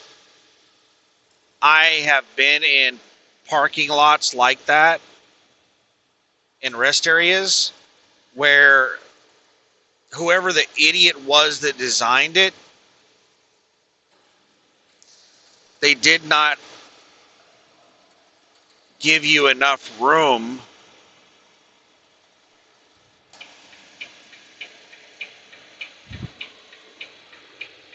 to actually pull into the spots. It was impossible to pull into the spots.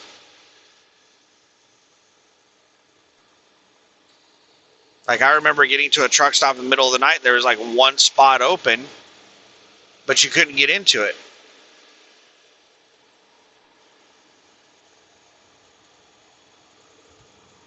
The only way you could potentially get into it is if you backed into it from the front. You couldn't pull in from the back. It was impossible. I tried. It was not even close.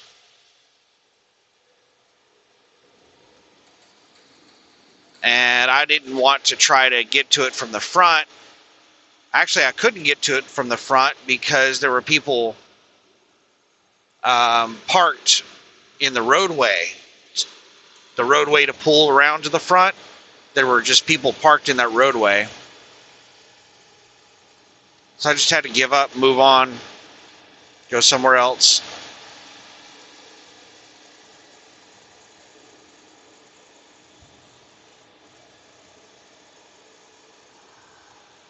There's lots of truck parking that's just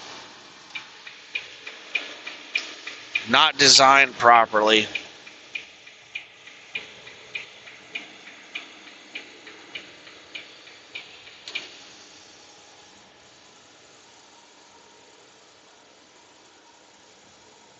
I've thought about like opening up a truck stop. Like, how cool would that be to like have my own truck stop? But then I thought, no, I would hate that because most truckers are just pieces of shit, and I would get really frustrated really quick because of people, you know, dumping their piss jugs on the pavement, throwing trash everywhere, loitering at the fuel islands, creatively parking all over the place. Yeah, I would get really annoyed by it all.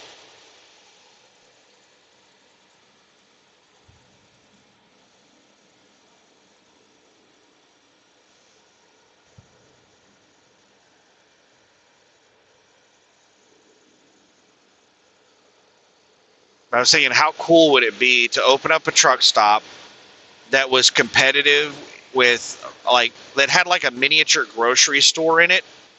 Like, instead of being a convenience store where it just has a bunch of snacks and crap like that, it would be more like a grocery store tailored specifically to truck drivers. Like, the type of food and stuff that it would stock in there would be like stuff that you could cook in a microwave or heat up in your truck or whatever.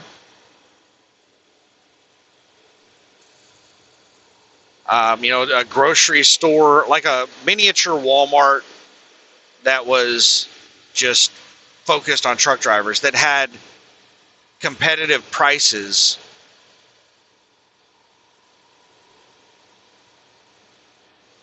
Like electric cords that cost $60 instead of $150 because you can buy them online for like $40.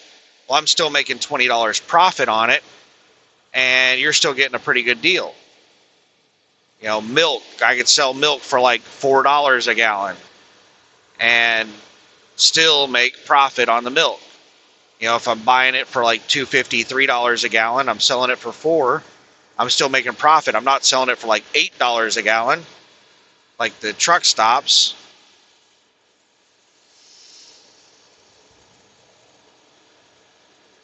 And then fuel.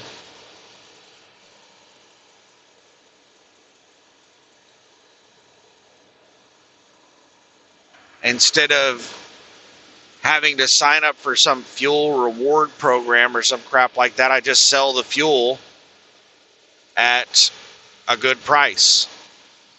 You know, the pump price is basically like the discount price.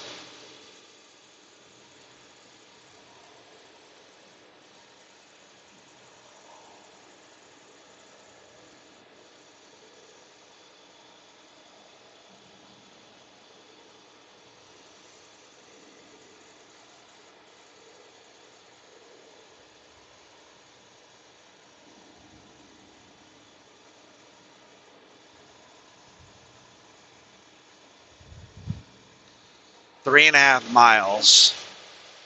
And I'm flying up on this truck in front of me. I don't like passing people right before an exit, but this truck is going pretty damn slow.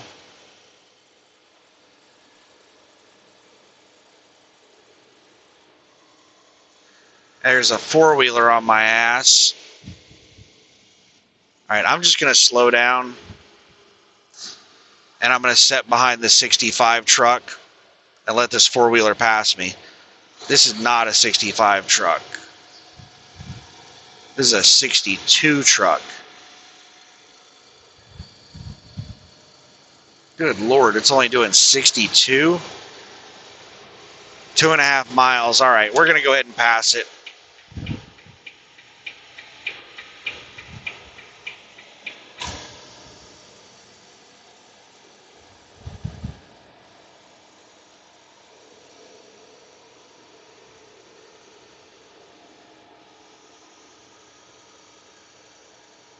In 2 miles, take the exit.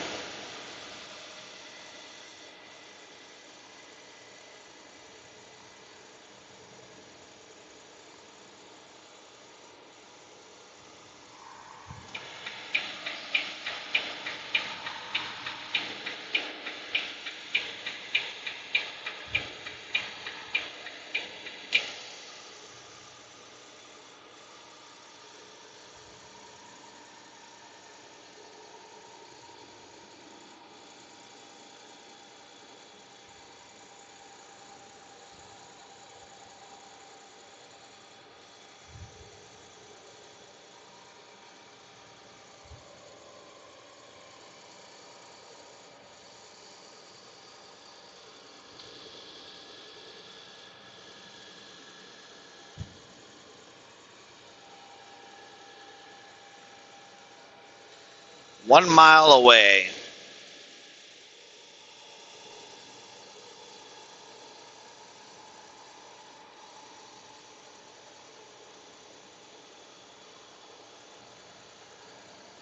In half a mile, take the exit.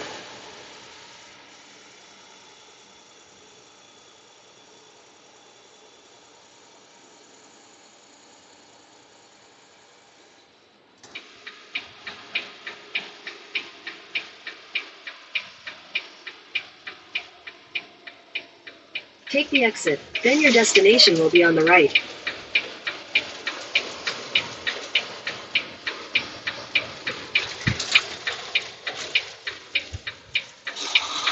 Big old chunk of tire right there.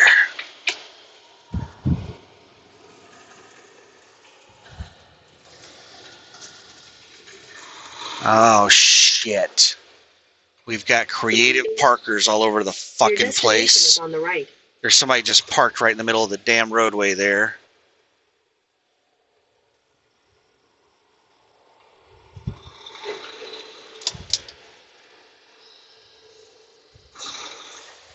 Is this a spot? No, that's not a spot. That's how you drive around.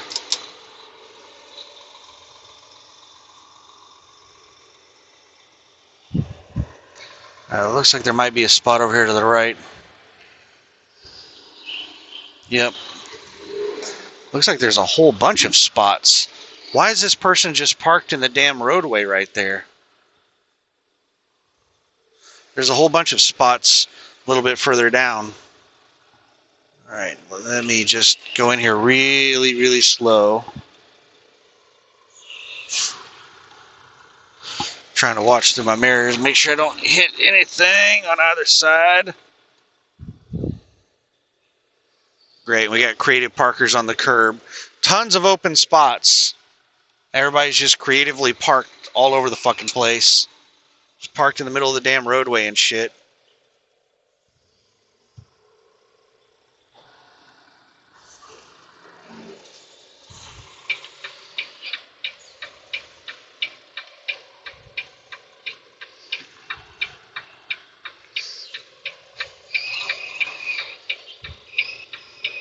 I hate creative parkers.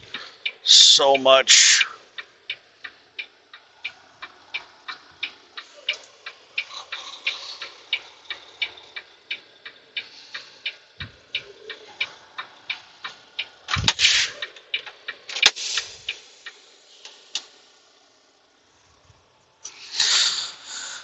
All right.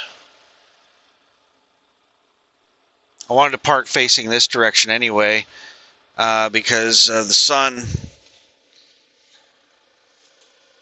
If I park facing the other direction, I'll be like, the sun will be coming right in through my window, and I'm going to be taking a 10-hour break until like 11 a.m. So several hours, like 5 hours of sunlight.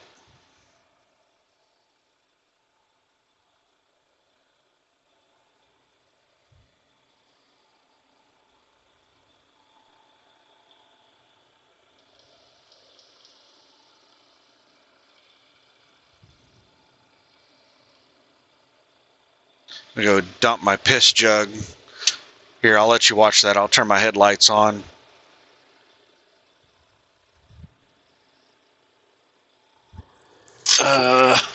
Where's my piss jug at? Things like half full. I've had this same piss jug since I started trucking in like March of 2020 when I went solo. On my way to the house, I picked up my truck at the USA Truck Van Buren terminal, which was shut down that day. They shut it down. I was the last person that they did a road test on at that terminal. And got my truck and drove to my house in Oklahoma City. And on my way to Oklahoma City, I stopped at the Love's in Webbers Falls, Oklahoma, and I bought a Gatorade. And I've been using that Gatorade bottle as my piss jug ever since. Every time I go home, I wash it out with soap, water, and bleach. All right, be back in a minute. I'm going to go dump the piss jug and pee in the grass.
The first thing you got to do whenever you get to a truck parking area is assert dominance.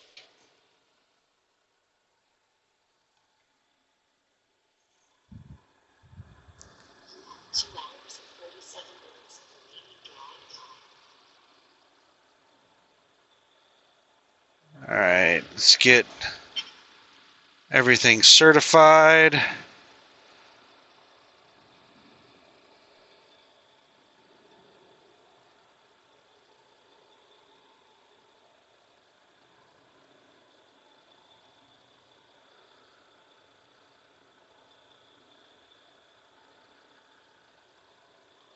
And we're done. It's sleepy time.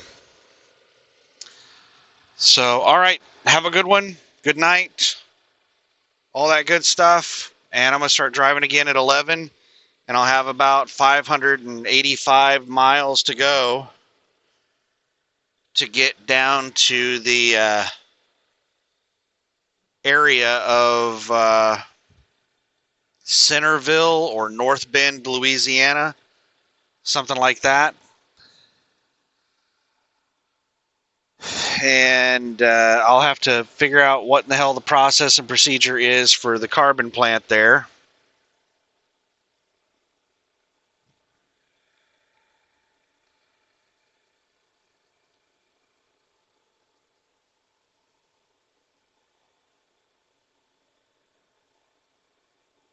It's an old Celadon trailer.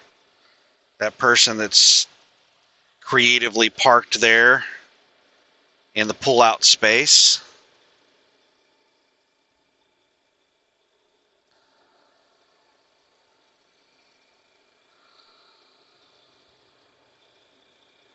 So yeah, I'm going to crawl into bed, and I'll start browsing on the map, trying to find a place to take my 34 as close to that carbon plant as I can get. So have a good one. Bye.